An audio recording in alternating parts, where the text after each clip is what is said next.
Okay, so problem number 1 gives you a congruence, then it gives you this other piece of information. So as soon as I saw this given information, I went right over here to the picture and I marked up what I sort of knew based on that. It said that AB was congruent to CB, so I marked that. It said that D was the midpoint there, so I marked that. I marked those two sides congruent. I will add more about that in the proof, but I wanted to see the picture first. And notice it's a CP-CTC proof, and one clue is that it doesn't ask you to prove triangles, it asks you to prove a part there. So I get my givens down,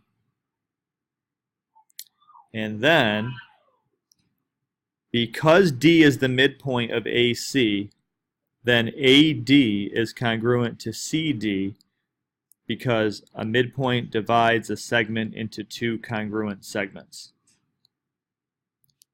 I also know that this is true in the middle, that BD is congruent to itself, BD, reflexive property. And now I have 3 congruences. It looks like I have 3 sides, right? I had a side there, so it's obviously going to be side, side, side. It doesn't name the triangle for us, so we have to do that. So I'll name it triangle ABD and CBD. And that would be the side, side, side is congruent to side, side, side. Now it asks me to prove this, that angle A is congruent to angle C. Now remember, because the triangles are now proven to be exact replicas under the side, side, side postulate, that means all the other parts that we haven't talked about, which are this angle and this angle, this angle and this angle, this angle and this angle, they're all going to be congruent as well because corresponding parts of congruent triangles are congruent. So angle A is congruent to angle C because of CP-CTC. Number 2, again, it gave me this piece of given information here. AE and BD bisect each other. Well, if that's true, if the sides bisect each other, then you have 2 pair of congruent parts there because they cut each other in half. So that happens. And then I marked this right away because I know that no matter what. You don't need to be told about vertical angles. They're just there. So right away, the picture is almost done. I have side angle side right here. Now let's start the actual proof. AE and BD bisect each other. That means that these 2 sides are congruent. So AC is congruent to EC,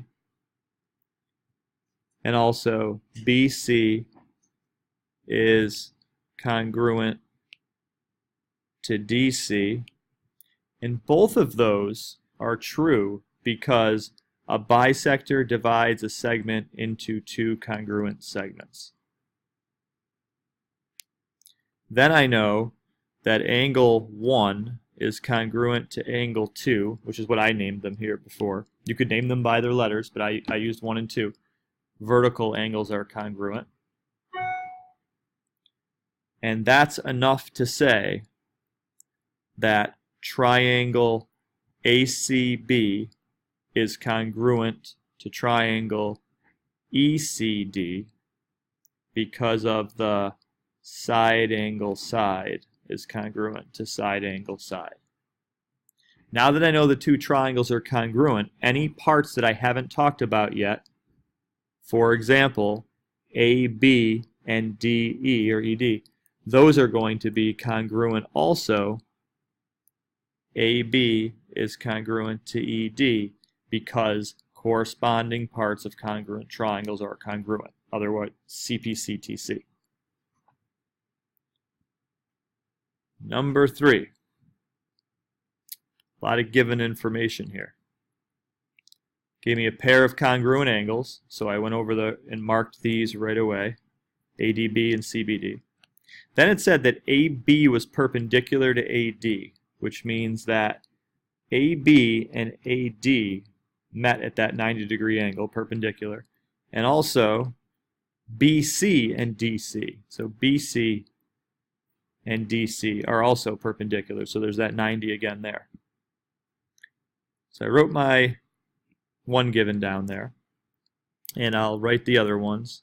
AB is perpendicular to AD, and BC is perpendicular to DC. I wrote given again, or you could write the bracket.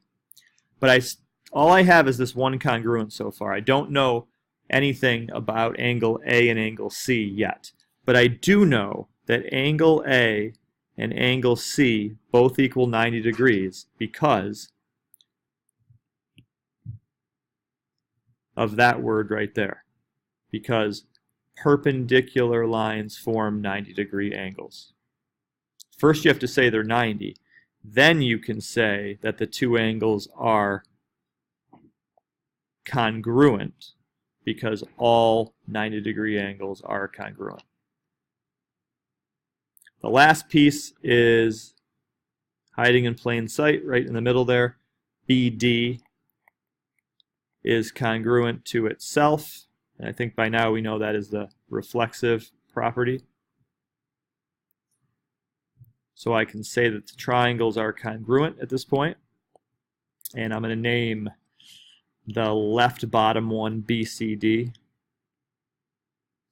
And the top half, if I'm going to say BCD, I have to say DAB on the other one. And the postulate looks like it's going to be angle, angle, side. So angle, angle, side is congruent to angle, angle, side. Now that the two triangles are totally congruent, then all their other parts, such as angle ABD and angle CDB, are congruent. We didn't deal with those earlier, but because the triangles are already congruent, that means CPCTC. Corresponding parts of congruent triangles are congruent. And the last one. Perpendicular bisector. Remember, that's a ton of information right there. Those two words mean so much. It means that not only is BD perpendicular to AC, but it also, totally separately, bisected it. Perpendicular just means the 90 part here, and bisect just means the congruent part there. But when you say perpendicular bisector, you get both. And don't forget, you're going to have reflexive in the middle, I can tell right there. So your given is BD is the perpendicular bisector of AC. That's all they give you. But because I know that, I can then say angle BDA and angle BDC are both 90. Perpendicular lines form 90-degree angles. Then take it one step further and say that the two angles are equal to each other because all 90-degree angles are congruent. There's my first congruence right there. Then I can use the word bisector here and say that AD is congruent to CD right here in the picture because of the word bisector. You have to use a word that happened earlier in the proof. What does a bisector do? Bisector divides a segment into two congruent parts. There's my second congruence. And the last piece is the reflexive. BD is congruent to BD by the reflexive property. Then I can say the triangles are congruent. I'll name the first one ABD, and if I do that, the next one must correspond with CBD. And I think I have side angle side here. Side angle side.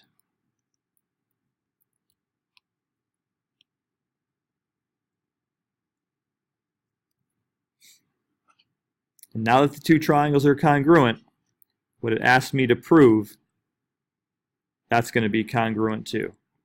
Any part I haven't talked about yet, including AB and BC, they must now also be congruent because the triangles are congruent. In other words, corresponding parts of congruent triangles are congruent.